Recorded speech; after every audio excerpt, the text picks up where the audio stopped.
நானும் அவருக்காக வேண்டினேன் 28/2000 வேண்டினேன். அப்போது 28/2020 அன்று இரவு 7:30 அளவில் என் தேவனாகிய கர்த்த கடவுள் என்னிடம் எஸ்பி பாலசுப்ரமணியம் அவர்களை குறித்து கூறிய தீர்க்க தரிசனத்தை இப்போ நீங்கள் கேளுங்கள்.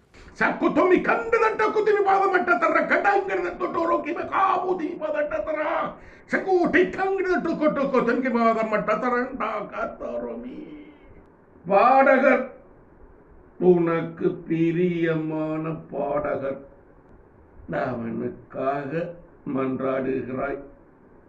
கொரோனா வைரஸ் அவனுக்கு கொடுக்கப்பட்டிருக்கிறது. அவன் ஆவியை எடுக்க சங்கார தூதுவன் ஆயத்தமாயிருக்கிறான். பூமியில் அவனது ஆயுள் முடிவு பெறுகிறது. முடித்து வைக்க சங்கார